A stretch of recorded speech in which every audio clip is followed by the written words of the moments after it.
தம்பி இருக்கிற படத்துலலாம் நான் இருப்பேன்னு அடம் பிடிக்கிறாரா, இல்லை நீங்கள் அண்ணனை போடுங்கன்னு கேட்குறீங்களா? ஏன்னா அவரும் இன்னைக்கு ஒரு பெரிய ஆமாம், ஒரு பிஸி ஆர்டிஸ்ட் ஆகிட்டான். தெரியல, ஆக்சுவலி இந்த படம் தான் ஆரம்பித்தோம். அதுக்கப்புறம் பெருசில் வந்துட்டு ரெண்டு பேரும் பயங்கர ஈக்குவலாக. இப்போ அவன் தான் டெய்லி வந்து இனோவா வரும், கன்ஃபியூஸ் ஆகுது. இப்போது முந்தி கன்ஃபியூஸ் ஆகிட்டு இருந்துச்சு, இப்போ கன்ஃபார்மாக அவனுக்கு தான் வருது இனோவா. ஸோ அவன் தான் பிஸி ஆர்டிஸ்ட்டு. நான் எதுவும் ரெக்கமெண்ட் பண்ணுறதில்ல சார், அவங்களா தான் கேட்குறாங்க அண்ணனை கொஞ்சம் கேளுங்க அப்படின்ட்டு. நான் தான் கொஞ்சம் இந்த ரெமின்ரேஷன் சைட்லலாம் கொஞ்சம் கம்மி பண்ணி பேசிகிட்டு இருக்கேன் அவங்க கூட. அது மாதிரி ஜான் விஜய் சார் சொன்ன மாதிரி நீங்கள் ஜான் விஜய் சார்லாம் இருந்தாங்கன்னா இந்த ஒரு காயினை கீழே போட்டு பசங்களை பார்க்க சொல்கிறது, டபுள் மீனிங் இதெல்லாம் இல்லைன்னா எங்களை மாதிரி ரசிகர்களுக்கு ஏமாற்றம் ஆகிடாது. அது இல்லையே, நான் அந்த மாதிரி எதுவும் பண்ணதில்லை. சரி சார், நெக்ஸ்ட்டு இதுக்காக அடுத்து சரி இப்போ ஏதாவது ஒன்று சொல்லுங்கள். இந்த ஒரு ரூபாய் காயின் இல்லை, இப்போ யாருமே ஒரு ரூபாய் காயின்லாம் யூஸ் பண்ணுறதில்லண்ணே, எல்லாம் ஜிபே. அதனால பிரச்சனை கிடையாது எங்களுக்கு. சார் டைரக்டர் சார், நீங்கள் கே ராஜேஸ்வர் அவர் அவ்வளோ பெரிய டைரக்டர். அமரன் ஒரு படம் போதும் சாருக்கு, ஆனால் பல படங்கள் பண்ணியிருக்காரு. ஆனால் உங்களுக்கு எதுக்கு ஒரு துணை, ஏன் சிங்கிளாக பண்ணல? இல்லை சார், ரெட்டை இயக்குனர் என்ன கான்செப்ட்? ஆமாம், ஆக்சுவலி என்னோட பெரியமா பையன் தான், என்னோட தம்பி தான் அவர். நான் வந்துட்டு ஒரு 8 வருஷமாக 10 வருஷமாக அட்வர்டைஸ்மெண்ட்ஸ் பண்ணிட்டுருக்கேன். அந்த ஆடு காலத்துலேருந்தே ரெண்டு பேரும் ஒன்றா தான் பண்ணிருக்கோம். ஸோ அப்போதுலேருந்தே நாங்கள் ஒன்றா அப்படியே இது பண்ணதுனால தான். ஆமாம், விட்டு கொடுக்கூடாது. Correct sir. ஆமாம், மேபி ஒரு நாளைக்கு நான் வேணால் தனியாக பண்ணலாம், அவர் தனியாக பண்ணலாம். பட் இப்போதைக்கு ஒன்றா தான் பயணிக்கிறோம். ஜான் விஜய் சார், நீங்கள் வரும்போதே கண்டென்ட் கொடுக்க போகிறேன் அப்படின்னு சொல்லிட்டு வந்தீங்க. இவ்வளோ பேர் மேடையில் இருக்கும்போது யார் நடிப்பையும் பாராட்டல. நீங்கள் ஹீரோ கூட மூக்கு அப்படி சொல்லிட்டீங்க. மணிகண்டன் வந்து நடிப்பு அருமையாக நடிச்சிருக்காரு, பிரமாதமாக நடிச்சிருக்காருங்க. ஐஸ்வர்யா ராஜேஷ் சொல்லி தான் நீங்கள் பேசினீங்களா வரும்போதே ஃபோன் பண்ணி என் தம்பியை கலை அண்ணன் சொல்லுங்க அப்படின்னு? இல்லை சார், ஒரு நல்ல நடிகனுக்கு ஒரு நடிகனை பார்த்தா உடனே ஐடென்டிஃபை பண்ணுறது ஈஸியாக ஐடென்டிஃபை பண்ணிடலாம் சார். இல்லை, அவன் மூக்கை பற்றி பேசினோன்னா நிறைய பேசலாம் சார். அதுக்கு வேறு கேள்வி கேட்டிங்கன்னா நான் பதில் சொல்லுவேன் சார். ஐஸ்வர்யா ராஜேஷும் வந்து எனக்கு ரொம்ப வருஷமாக தெரியும். அவங்கள very hard working person, and whatever she is today she is made it by her hard work. I will always appreciate that, because நாங்களாம் அந்த மாதிரி தான் சார், கஷ்டப்பட்டு வாழ்க்கையில் வந்தவங்க சார். எங்களுக்கு கண்டென்ட் கொடுக்கணுன்னு ரொம்ப பிடிக்கும் சார். அதுதான் நாங்கள் குட் ஆக்டர்ஸாக இருக்கோம் சார். கைத்தட்டுங்க sir please sir. Thank you sir. அது இல்லையாரு, உங்கள்கிட்ட கேட்குறோம். ஒரு மூக்கு இதை பற்றி சொன்னனால ரொம்ப நாளாக உங்களை பற்றி ஒரு நெட்டில் இதுலலாம் வருது. நீங்கள் வந்து பிளாஸ்டிக் சர்ஜரி பண்ணிட்டீங்க, ஒரு ஹாலிவுட் மாதிரி இது மாதிரி. அது உண்மையா பொய்யா?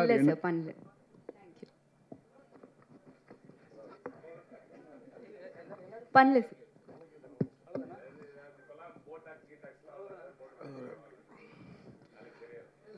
சார் மனோஜ் சார், ஒரு கொஸ்டின். 8 வருஷம் இந்த கதையை நீங்கள் இந்த பல நிறுவனங்களில் இருந்திருக்கீங்க. 8 வருஷம் கழிச்சு இந்த ப்ரொடியூசரை டைரக்டருக்கு ரெஃபர் பண்ண காரணம்? ஒன்றும் இல்லைங்க, இது வந்து இந்த 8 வருஷம் எந்த ப்ரொடக்ஷன் கம்பெனி, எத்தனை ப்ரொடக்ஷன் கம்பெனி, இதை தூக்கி வச்சுருங்க. ஓகே, நீங்கள் ஒரு நல்ல புத்தகத்தை படிச்சிங்கன்னா உங்களுக்கு வந்து அந்த புத்தகம் வந்து உங்களோட உங்கள் லைஃப்பில் சேர்ந்து ட்ராவல் ஆகும். கரெக்டாக? ஓகே, இந்த புத்தகத்தை நான் படிச்சிருக்கேன், இது நல்லா இருக்குன்னு நீங்கள் நினைப்பீங்க. கரெக்டாக? நான் இந்த படத்துடைய பவுண்ட் ஸ்கிரிப்டை முன்னாடியே படித்தேன். ஓகே, நான் வந்து என்னுடைய ஸ்டைல் என்னென்னா, நான் வந்து கதை கேட்டால் ஏனோ தானோன்னு கேட்கணுங்கிறதுக்காக கேட்க மாட்டேன். ஓகே, ஒரு கதை எனக்கு எடுபடலைன்னா கூட யாரோ ஒருத்தங்க நான் உங்களுக்கு கதை சொல்லியிருக்கேன்னு சொல்லும்போது இந்த கதையை இதைத்தானே சொன்னீங்கன்னு ஏதோ எனக்கு வந்து அது கோர்வையாக சொல்ல எனக்கு வந்து தெரியும். ஓகே, இந்த கதை என்னுடைய மனசில் வந்து நல்லாவே பதிஞ்சிருந்துச்சு. இது எப்போ இது வந்து படமாக எடுக்கப்பட்டாலும் அந்த காலகட்டத்துக்கு ஏற்ப ஓகே அது வந்து கரெக்டாக இருக்கும் அப்படிங்கிற நம்பிக்கை எனக்கு இருந்துச்சு. அது என் மைண்டில் பதிஞ்சிருச்சு. நான் வந்து ஒரு புது கம்பெனியில் இது பண்ணுறேன். என்னோட ப்ரொடியூசர் என்ன கேட்பார், ஓகே சரி ரைட்டு, நீங்கள் வந்து இது வரைக்கும் உங்களுடைய எக்ஸ்பீரியன்ஸில் நீங்கள் வந்து கேட்ட கதைகளில் இது பண்ணதில் என்னெல்லாம் நல்லா இருக்குன்னு நீங்கள் வந்து ஃபீல் பண்ணுறீங்கன்னு சொல்லும்போது அதில் எனக்கு ஞாபகம் வந்த கதைகளில் இது ஒன்று. இன்னொன்று அதுக்கு வந்து இன்னொரு ஒரு ஒரு ஒரு இதுவும் இருக்குது. இப்போ நான் சொன்னேங்கிறதுக்காகலாம் யாரும் கதை படம் எடுத்துகிற போகிறது கிடையாது. ஓகே, அது என்னுடைய ப்ரொடியூசருக்கு பிடிக்கணும். ஓகே, அவர் இன்னொரு 4 பேர்கிட்ட இப்படி ஒரு கதை இருக்குது அப்படின்னு கேட்டிருக்கலாம். அவங்க ஓகே ஃபைன் அது நல்லா இருக்குன்னு சொல்லணும். இது எல்லாருமே சேர்ந்து ஆஹா இந்த கதை நல்லா இருக்குன்னு எல்லாரும் சேர்ந்து என்டாஸ் பண்ணது தான். அது என்கிட்ட முதல்ல வந்துச்சு. அதை வந்து ஒரு நல்ல கம்பெனியுடைய வெற்றிக்கு நல்ல கதையை ஐடென்டிஃபை பண்ணி கொடுக்க வேண்டியது வந்து எங்கள் எல்லாருக்கும் ஒரு கடமை. அது இந்த கதையை என்கிட்ட வந்துச்சு, நான் அனுப்பிவிட்டேன். அவ்வளோதான் சார். மனோஜ் சார், உங்களுக்கு தான். இங்கே சார், பிடிச்சியோட முதல் படம் இது. இதுக்கு அடுத்த படம் ரிலீஸ் ஆகிடுச்சு, ஏன் சார் இந்த தாமதம்? ஏன்னா பிடிஜி மாதிரி பெரிய கம்பெனிஸ்க்கு ரிலீஸ் பெரிய இஷ்யூ கிடையாது. எனக்கு கிளியராக புரியல, சொல்லுங்க திரும்பி. இல்லை சார், பிடிஜியோட முதல் படம் இதான் ப்ராக்டிக்கலாக. அப்புறம் தான் ரெண்டாவது படம் தான் டிமார்டி காலனி வந்தது. அது ரிலீஸில் ஃபஸ்ட்டு வந்துருச்சு, ஏன் அந்த டிலே? அது நான் ரொம்ப சிம்பிளாக சொல்கிறேன். டிமார்டி காலனி 2 வந்து ஓகே முன்கூட்டியே ஆரம்பிக்கப்பட்ட ஒரு படம். அது வேற ஒருத்தங்க ஆரம்பித்து அவங்க ப்ரொடியூஸ் பண்ணிக்கிட்டு இருந்த படம். அந்த படத்தை நாங்கள் வந்து டேக் ஓவர் பண்ணோம். ஓகே, அதுவும் ஹாஃப்வே த்ரூ அதை வந்து டேக் ஓவர் பண்ணோம். அதனால் இந்த படம் வந்து ஆரம்ப கட்டத்திலிருந்து நம்ம வந்து ஆஃபீஸ் போட்டு நம்ம ப்ரீ ப்ரொடக்ஷன் பண்ணி ஷூட் பண்ணி அதுக்கப்புறம் போஸ்ட் ப்ரொடக்ஷனுக்கு என்டர் பண்ணோம். அதனால் இதோடைய டைம் ஃப்ரேமை பார்த்தீங்கன்னா இந்த டைம் ஃப்ரேம் கரெக்டு தான். ஓகே, நீங்கள் ஒருவேளை நினச்சிட்டு இருந்திருக்கலாம் இது டிமாண்டி அதுக்கப்புறம் ஆரம்பித்த படம்ட்டு. கிடையாது. Demonte was already started by somebody else much before this movie. Sir உங்களுக்கு தான் சார், நீங்கள் ஸ்டேஜில் பேசும்போது ஒரு வருத்தப்பட்டீங்க, எல்லாருமே என் மேலே தான் குறை சொல்கிறாங்க, ஆனால் ஆர்டிஸ்ட்லாம் இதில் தான் உட்காந்துதாங்கன்ட்டு. யார் மேலே வந்து முக்கியமாக ஒரு விஷயம் சொல்ல வர்றீங்க? ஏன்னா சில பேர் காமெடி பண்ணுவாங்க, சில பேர் வந்து உங்களை கஷ்டப்படுத்தியிருப்பாங்க. எங்களை யாருமே கஷ்டப்படுத்தலை. இவங்களுமே ஓகே அவங்க அப்படின்னு சொன்னதும் அதுவும் ஒரு காமெடி தான். நாங்கள் பதிலுக்கு இவங்க தான் சொன்னதும் ஒரு காமெடி தான். அதை நான் இன்னொன்று சொல்கிறேன். ஓகே, இதை சார்ந்தவங்க எல்லாம் இங்கே வந்து உட்காந்துருக்கோம்ல, எங்களுக்குள்ளே சீரியஸாக ஏதாவது நடக்கிறதுக்கு வாய்ப்பே கிடையாதுங்க. ஓகே, இவர்கிட்ட சீரியஸ் ஆக முடியாது, இவர் என்கிட்ட சீரியஸ் ஆக முடியாது. எல்லாருமே ரொம்ப க்ளோஸ் ஃப்ரெண்ட்ஸ். நாங்கள் வந்து என்ன பண்ணாலும் வேலைன்னு வரும்போது அது வேலையாக கரெக்டாக இருக்கும்.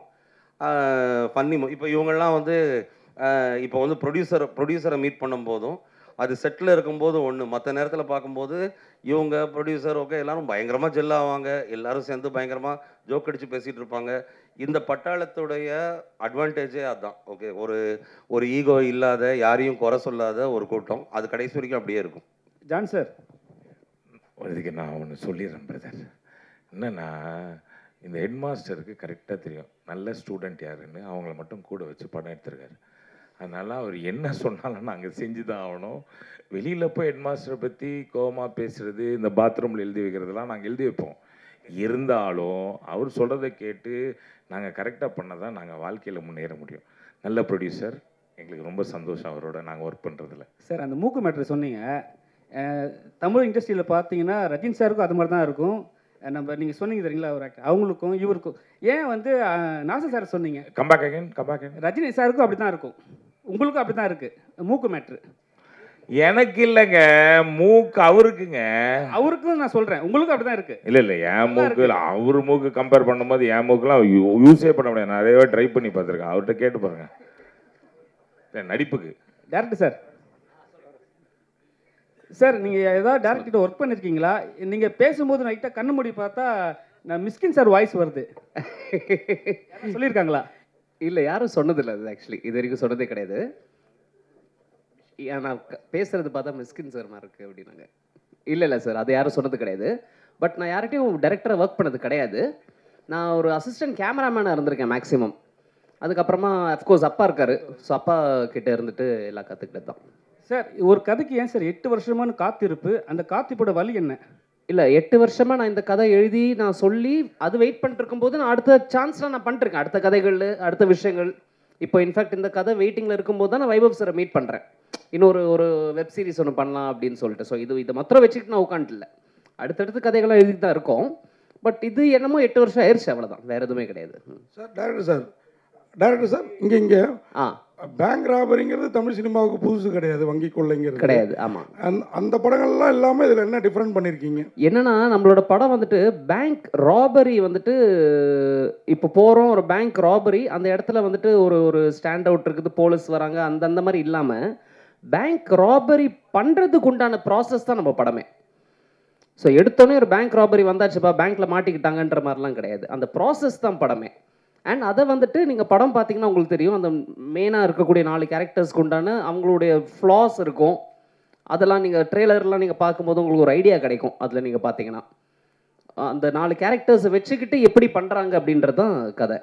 வைபவ் சார், இல்லை ஐடியா கிடைக்கும் அப்படின்னா பேங்க் எது ராபரி பண்ணுறதுக்கான ஐடியாவா? ஐடியா கிடைக்கும்னு சொல்கிறாரு. பேங்க் எது ராபரி பண்ணுறதுக்கான ஐடியாவா? நம்ம இவர் டைரக்டர் சார்கிட்ட கேட்குறேன். என்ன சார்? பேங்க் ராபரி பற்றி சொன்னீங்க, ரொம்ப சுவாரஸ்யமாக இருந்தது. ஆமாம் சார். இதை பார்த்தாலே ஐடியாலாம் கிடைக்கும் அப்படின்னீங்க.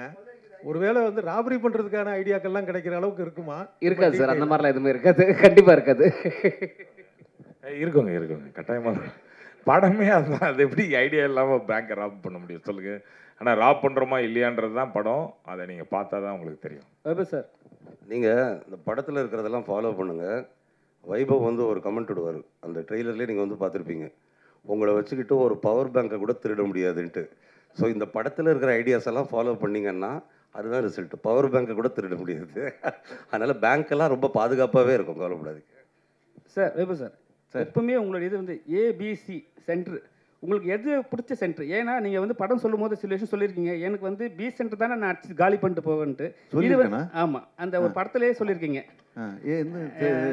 புரியல. வெங்கட் பிரபு படத்துல ஒரு லாஸ்ட் சீனில் வந்து கடத்தின் போவார் ஜெய். ஓகே சரிங்களா, அந்த சீனில் வந்து நீங்கள் சொல்லியிருப்பீங்க. ஸோ இப்போ எப்படி தோணுது உங்களுக்கு? நீங்கள் சொன்ன ஏபிசி எல்லா சென்டரும் ட்ரை தான் ஒன்றும் பண்ணியிருக்கோம்.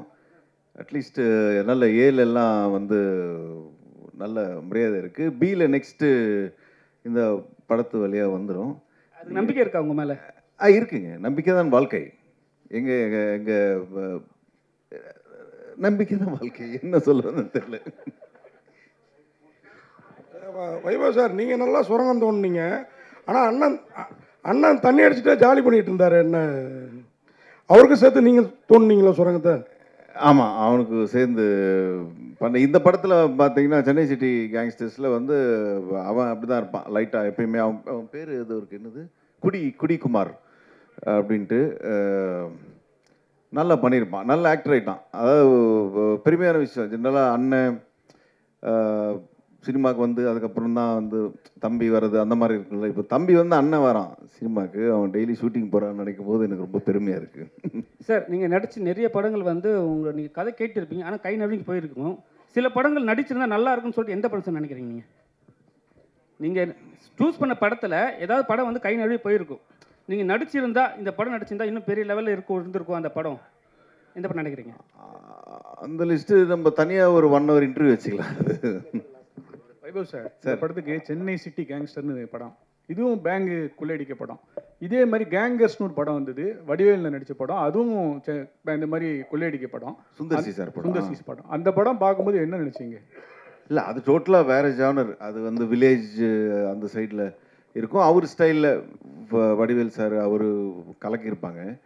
இது எல்லாரும் சேர்ந்து ஒரு சிட்டியில் ஒரு சின்ன ராபரின்றது டோட்டலாக அது வேறு, இது வேறு ஜானர்ஸு. இப்போ நல்ல ஃபன் ஃபில்டாக இருக்கும் இந்த படம் Chennai city gangsters. Thank you so much. ரொம்ப நேரமாக சொல்லுங்கள். Okay, thank you.